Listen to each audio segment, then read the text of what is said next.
Hi world, it's Monday, it's the 4th of March 2019, it's about 4 p.m, 3 p.m, 4 p.m. in the afternoon UK time. Forecasting using astrology is a fool's game. Anyone who says they can predict the future is either a liar or they're genuinely psychic, and you wouldn't want to be genuinely psychic because it's a curse as much as a blessing. So prediction is definitely a fool's game.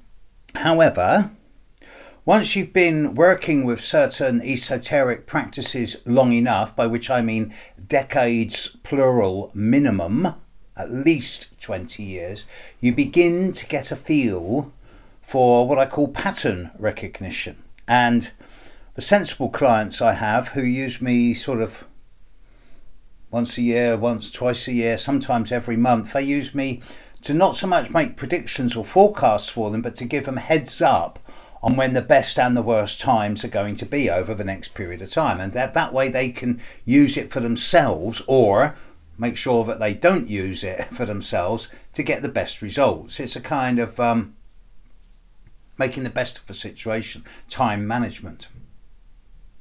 Having said that, a day is a short period of time. And in 24 hours from now, we enter into a 24-hour period, which I think is going to change a lot of things for a lot of people. I'm hesitant to use the word prediction or forecast. But around this time tomorrow, we enter into a 24-hour period, which I suspect, during which time we're going to see some rather startling, sudden and unexpected developments. Now, I've got no idea in which field they're coming in, or well, actually I have, but I don't want to be too specific here, because there are three separate factors happening within a 24-hour period, all of which are very different to each other and all of which are very significant. So this period starts tomorrow evening at 13 minutes past 6 in the evening UK time on Tuesday the 5th of March, when Mercury goes retrograde.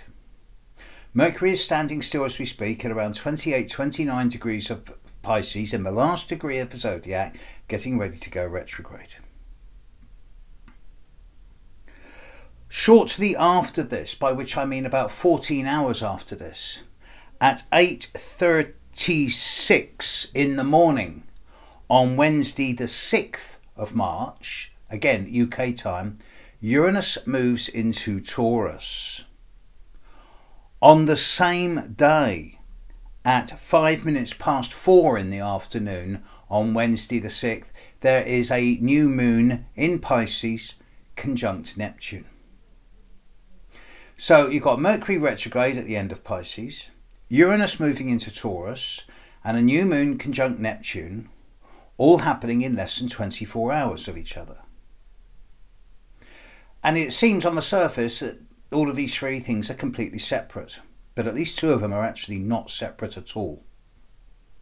The new moon in the afternoon, late afternoon UK time of Wednesday the 6th, is conjunct Neptune at about 15 to 16 degrees of Pisces. When Mercury stops going retrograde and stands still at the end of March, it will stand still for a week at 15 to 16 degrees of Pisces, conjunct Neptune. This is a stinker of a Mercury retrograde. Not because it's going to be especially difficult for any particular group of people or any particular situation, but because of the new moon and the fact that it's so strongly Neptunian in Pisces, ruled by Neptune. We're heading into a month of fog, cloud, mist, treacle, quicksand. We're heading into a time of nebulousness, of uncertainty, of a lack of clarity, of confusion, weariness and fatigue, with no obvious outcome. There are going to be no answers here. There's no solutions here. And as I've said in a number of the videos I've done for the signs and for individuals, March is simply not a good time to be making major changes, of course. It is not a good time for doing anything out of the ordinary that is not already planned and sorted. It is a time for staying below the radar screen and just going about your normal routines, and then seeing where you stand come the second week of April and Mercury has cleared Neptune and moving forward again. Of course, I'm off on my travels, but then my company, in order to maximise my professional world, about 3 years ago I became a limited company, and my company is called Judd RX. RX being the symbol for retrograde, Judd RX Limited. And there is this theory in astrology that some astrologers, myself included, do work with pretty much of the time, that when Mercury is retrograde, astrology does seem to work a lot better than when it's not. And for those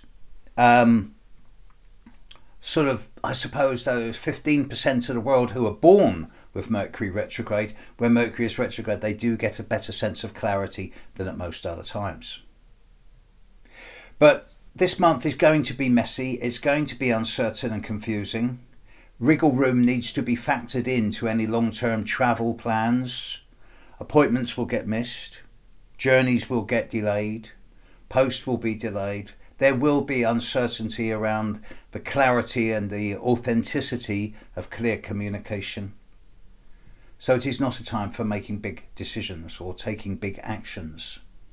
Instead, it's a time for exploring options, developing potentials, opening up different possibilities, and then seeing where you stand come the end of March and the start of April, by which time things will... Certainly the new moon in 4 weeks' time, in the middle of Aries, is going to be a much better place to be starting something new from, but not yet.